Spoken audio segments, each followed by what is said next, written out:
Informasi terbaru, uang pensiun PNS dibayar langsung oleh Kemenkeu. Siap-siap, pesangon pensiun fully funded dibayarkan langsung Kemenkeu, bukan lagi oleh Taspen. Bagaimana fakta sebenarnya? Berikut kita ulas dalam video kita kali ini di Selasa 13 Mei 2025 pada siang hari ini.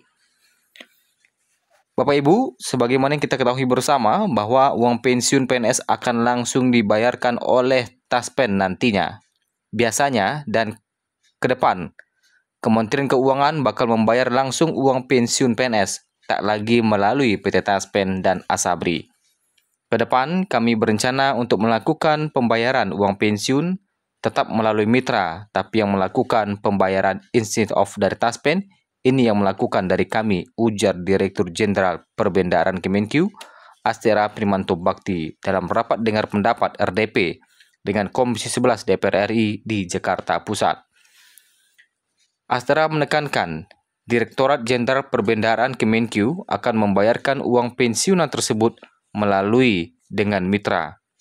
Ini meliputi perbankan, Pos Indonesia, dan sejenisnya yang kemudian menyalurkannya kepada pensiunan.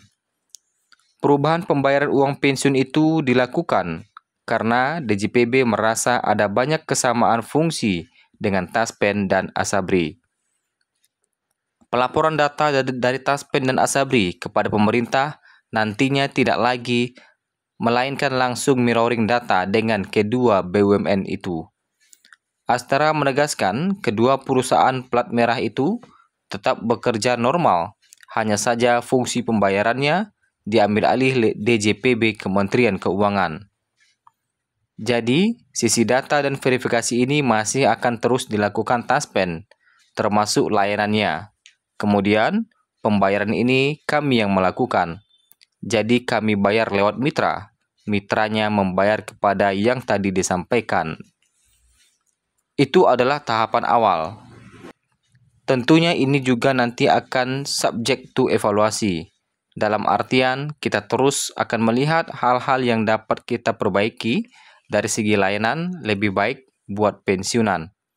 Jadi mungkin nanti akan ada layanan-layanan dari Taspen yang bisa kita dukung. Ini tentunya akan menjadi program kita tandasnya. Kementerian Keuangan berencana mengambil alih tugas pembayaran uang pensiun aparatur sipil negara yang selama ini pembayaran pensiun dilakukan oleh Taspen dan Asabri. Pengamat asuransi Irfan Raharjo mengatakan, langkah ini memiliki sisi positif dan negatif. Positifnya, dana akan terjamin dari kemungkinan ketidakcocokan imbal hasil investasi dengan bunga kepada dana peserta maupun jangka waktu. Namun kelemahannya, hasil investasi tidak maksimal karena pemanfaatan instrumen keuangan di pasar uang menjadi terbatas, ujarnya kepada Tempo. Di satu sisi, beberapa perusahaan negara, penyalur asuransi, dan dana pensiun rawan praktik korupsi. Menurut Irfan, hal ini terlihat dari sederet kasus korupsi di Jiwasraya, Asabri, dan Taspen. Kelemahan perusahaan-perusahaan tersebut terutama dalam hal tata kelola atau tidak adanya good corporate governance dengan prinsip-prinsip utama transparansi, akuntabilitas, reliabilitas, independen, dan fairness, ujarnya. Selain itu, strategi tata kelola risiko dan kepatuhan perusahaan juga lemah, terutama dalam hal proses perencanaan, pengorganisasian, dan pengawasan aset dan kewajiban atau aset liability management. Diperlukan reformasi dari perusahaan-perusahaan tersebut untuk menjaga keseimbangan antara investasi dengan kewajiban, agar tidak terjadi ketidakcocokan baik dari imbal hasil investasi dengan bunga kepada dana peserta maupun jangka waktu, ujarnya. Rencana pengambil alihan sebelumnya disampaikan Direktur Jenderal Perbendaharaan DJPB Kementerian Keuangan, Astera Primanto Bakti, dengan Komisi 11 DPR RI. Menurut Astera, banyak sekali fungsi DJPB yang kurang lebih sama dengan apa yang dilakukan oleh Taspen dan Asabri. Maka ke depan kami berencana yang melakukan pembayaran tetap melalui mitra, tapi alih-alih dari Taspen, yang melakukan adalah kami di DJPB, ujarnya. Nah, Sebagaimana yang kita ketahui bersama bahwa pemerintah berencana mengubah skema pembayaran pensiun pegawai negeri sipil menjadi fully funded. Yang selama ini pensiun PNS dibuat dengan skema PSUGO. Akankah pesangon fully funded ini akan dibayarkan oleh DJPB langsung, bukan lagi oleh Taspen? Perubahan skema pensiun PNS ini sudah dikemukakan Menpan RB. Pada waktu itu adalah Menpan RB Cahyokumolo saat rapat kerja dengan Komisi 2 DPR RI pada 2021 lalu. Menurutnya, skema pensiun PNS fully funded akan menguntungkan PNS, sekaligus dirancang buat pegawai P3K. Dimungkinkan nanti P3K bisa menerima uang pensiun setara PNS setelah reformasi tersebut rampung dirumuskan. Pemerintah akan melakukan reformasi sistem pensiun berdasarkan iuran pasti, ujar Cahyo pada waktu itu. Skema PSUGO yang digunakan saat ini, perhitungannya berasal dari hasil iuran PNS sebesar 4,75% dari gaji dan ditambah dengan dana dari APBN. Setelah direformasi nanti, akan berubah jadi skema fully funded atau sistem pembayaran pensiun penuh yang berasal dari iuran antara pemerintah dengan pegawai itu sendiri. Besarannya masih ditentukan dan disesuaikan berdasarkan jumlah take home pay, bukan gaji setiap bulannya. Take home pay tentu berbeda dari gaji THP. Dari gaji bulanan, THP merupakan gabungan antara gaji pokok, tunjangan, dan insentif lainnya. Dengan begitu, iuran yang dibayar PNS nantinya akan lebih besar dari saat ini, dan pensiun yang diterima juga akan lebih besar dari yang diterima saat ini. Lantas, kapan pembayaran pesangon ini akan mulai diberlakukan? Akankah langsung dibayarkan oleh Kemenkeu, bukan lagi dari Taspen?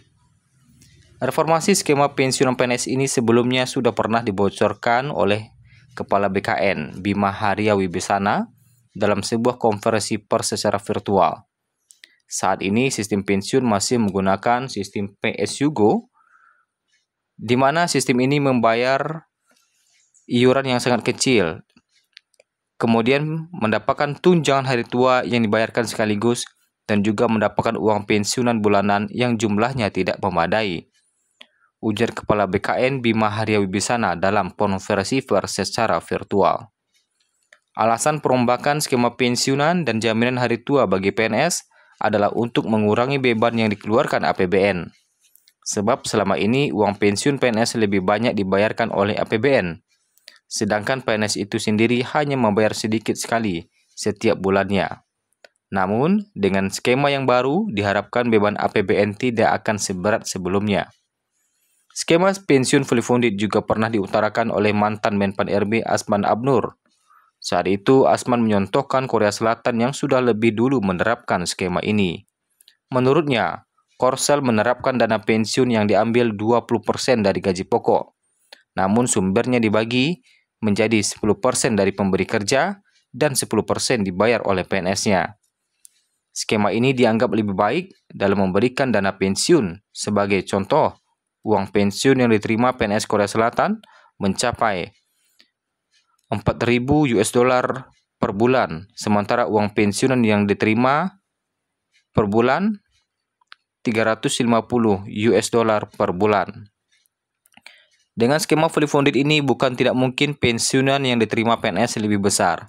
Bahkan catatan Kemenpan RB pegawai eselon 1 di kementerian bisa mendapatkan pensiunan hingga Rp20 juta per bulan. Kapankah pembayaran pesangon ini akan mulai diberlakukan? 20 juta per bulan atau 1 miliar sekaligus? Mari kita tunggu informasi terkait dengan peraturan ini sampai terbit, sampai diumumkan oleh Menpan RB. Berdasarkan data yang kita himpun pada siang ini, pemerintah masih belum mengumumkan terkait dengan kapan mulai diberlakukan pesangon pensiun fully funded ini. 20 juta per bulan atau 1 miliar rupiah.